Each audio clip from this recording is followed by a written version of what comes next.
Hey guys, आज की इस वीडियो में हम बात करेंगे what is stdio.h and what are header files. तो सबसे पहले बात करते हैं stdio.h के बारे में। तो अगर मैं stdio.h की बात करूं तो stdio.h stand for standard input output. अब यहाँ पर आपको स्टैंडर्ड इनपुट आउटपुट से थोड़ा थोड़ा आइडिया लग रहा होगा कि ये एक्चुअली में हो क्या सकता है, बट इस पर्टिकुलर वर्ड में जो .h लगा हुआ है, हो सकता है कि ये वर्ड आपको थोड़ा कंफ्यूज करे कि एक्चुअली में ये .h है। सो stdio.h के बारे में डिटेल में जानने से पहले .h के फंडे को जानना बहुत ज़्यादा ज़रूरी हो जाता है। So just listen me carefully. अब प्रोग्रामिंग वर्ल्ड में किसी भी फाइल का एक्सटेंशन अगर .h होता है तो उन फाइल्स को हेडर फाइल्स कहा जाता है। अब हेडर फाइल्स को जानने से पहले एक्सटेंशन वर्ड को भी जानना बहुत ज़्यादा ज़रूरी हो जाता है। तो किसी भी फाइल का एक्सटेंशन हमें ये बताता है कि हमारे पास जो फाइल है वो किस टाइप की फाइल है या उस फाइल का नेचर क्या है। सो इसका एक एग्जांपल लेते हैं जिससे कि आपको एक्सटेंशन वर्ड और भी ज़्यादा क्रिस्टल क्लियर हो जाएगा। सपोज आपने नोटपैड ओपन किया, नोटपैड में आपने कुछ डेटा एंटर किया एंड आपने उस फाइल को सेव कर लिया। बट जब आप उस फाइल की प्रॉपर्टीज में देखेंगे तो वहाँ पर आपको एक सेक्शन दिखेगा, टाइप ऑफ फाइल नाम का सेक्शन। उस टाइप ऑफ फाइल नाम के सेक्शन के आगे उस फाइल का नाम और उसके साथ .txt लिखा होगा। ये .txt बेसिकली उस फाइल का एक्सटेंशन है जो हमें ये बता रहा है कि हमारी जो फाइल है वो टेक्सचुअल टाइप की फाइल है। मीन्स हमारी फाइल के अंदर जो डेटा है वो टेक्स्ट के फॉर्म में स्टोर हुआ है, right. In the same way अगर आपके पास कोई फाइल है जो ऑडियो स्टोर करती है तो उस फाइल का एक्सटेंशन क्या होता है, .mp3 होता है। सिमिलरली .h हमें ये बताता है कि हमारी जो stdio फाइल है वो हेडर टाइप की फाइल है। ये तो बात हो गई एक्सटेंशन की। अब हेडर फाइल्स को डेप्थ में देखते हैं। जैसा कि मैंने आपको पहले ही बताया था, हेडर फाइल्स उन फाइल्स को कहा जाता है जिनका एक्सटेंशन .h होता है। अब सवाल ये आता है कि हेडर फाइल्स को प्रोग्रामिंग वर्ल्ड में देता कौन है और इन हेडर फाइल्स में होता क्या है। तो सबसे पहले बात करते हैं कि हेडर फाइल्स को प्रोग्रामिंग वर्ल्ड में देता कौन है।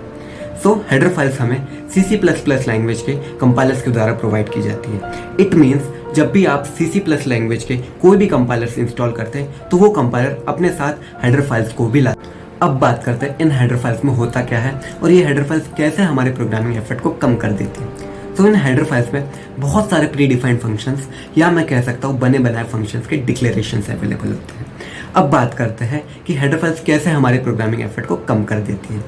जैसा कि अगर हमें किसी भी नंबर का स्क्वायर रूट कैलकुलेट करना हो या किसी भी नंबर की पावर कैलकुलेट करनी हो तो हमें उस प्रोग्राम में खुद के लॉजिक ना लिखने की ज़रूरत पड़े, बस उन हेडर फाइल्स को अपने प्रोग्राम में इंक्लूड करके उन हेडर फाइल्स में अवेलेबल जो भी फंक्शंस है उसको हम यूज़ कर लें, जिससे कि हमारा टाइम और प्रोग्रामिंग एफर्ट्स दोनों ही कम हो जाए। अब इसका एक सिंपल एग्जाम्पल लेते हैं।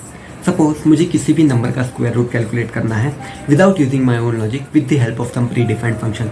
सो मुझे सबसे पहले अपने प्रोग्राम में math.h नाम की हेडर फाइल को इंक्लूड करना, ऐड करना बहुत ज़्यादा ज़रूरी हो जाता है, क्योंकि math.h नाम की हेडर फाइल में एक special pre defined function available है जिसका नाम sqrt है, जो कि स्क्वायर रूट को कैलकुलेट करने में मदद करता है। और अगर हम ऐसा करते हैं तो इससे हमारे प्रोग्रामिंग एफर्ट काफ़ी हद तक कम हो जाता है। अब अगर हम ये चाहते हैं कि इन हेडर फाइल्स को हम अपने प्रोग्राम में ऐड कर सकें और इन हेडर फाइल्स में अवेलेबल प्री डिफाइंड फंक्शंस का हम बेनिफिट उठा सकें, तो ऐसा करने के लिए सी लैंग्वेज हमें एक स्पेशल कमांड प्रोवाइड करवाती है जो कि #include है। टेक्निकली इसे प्री प्रोसेसर भी कहा जाता है, बट इसका डिस्कशन हम नेक्स्ट वीडियो में करेंगे। अभी के लिए बस आप इतना ध्यान में रखिए कि अगर हमें हेडर फाइल्स को अपने प्रोग्राम में इंक्लूड करवाना है, ऐड करवाना है, तो हमें उस हेडर फाइल्स को प्रीफिक्स करना रहता है #include से। अब बात करते हैं stdio.h हेडर फाइल सी लैंग्वेज में इतनी ज़्यादा इंपॉर्टेंट क्यों है। इस हेडर फाइल में ऐसे कौन से इंपॉर्टेंट प्री डिफाइंड फंक्शन है जिसके कारण ये हेडर फाइल stdio.h इतनी ज़्यादा इंपॉर्टेंट है सी लैंग्वेज में। तो स्टार्ट करते हैं एकदम बेसिक से। जैसा कि हमने पहले ही डिस्कस किया था और मैंने आपको पहले ही बताया था, stdio.h में stdio stand for standard input output. अब यहाँ पर standard input refers to keyboard and standard output refers to monitor. Because obviously अगर मैं कोई भी इनपुट दूंगा तो किसके थ्रू दूंगा, मैं कीबोर्ड के थ्रू ही दूंगा और मुझे जो भी आउटपुट मिलेगा वो मेरी मॉनिटर, मेरी स्क्रीन पे ही मिलेगा। That's why standard input refers to keyboard and standard output refers to monitor. अब इसका एक्चुअल रीजन देखते हैं कि stdio.h हेडर फाइल सी लैंग्वेज में इतनी ज़्यादा इंपॉर्टेंट क्यों है। So the reason is that stdio.h header file हमें कुछ इंपॉर्टेंट एक्टिविटीज परफॉर्म करने के लिए हेल्प करती है। वो एक्टिविटीज है यूजर से इनपुट लेना और आउटपुट को स्क्रीन पर डिस्प्ले करना। In simple terms I can say that this header file helps us to perform input and output operation. अब इनपुट एंड आउटपुट ऑपरेशन को भी परफॉर्म करने के लिए ये header file stdio.h header file हमें दो important pre defined functions available करवाती है और वो फंक्शंस है printf एंड scanf फंक्शन। अब नाम से ही आपको आइडिया लग रहा होगा printf और scanf हो क्या सकता है. So printf is used to display some message on the screen and scanf is used to accept the input from the user. अब लगभग हर प्रोग्राम की डिमांड होती है कुछ ना कुछ यूजर से इनपुट लेना और कोई ना कोई डेटा को, कोई ना कोई मैसेज को स्क्रीन पर डिस्प्ले करवाना. So that's why this header file is very important in C language and this header file is almost used by every C programme.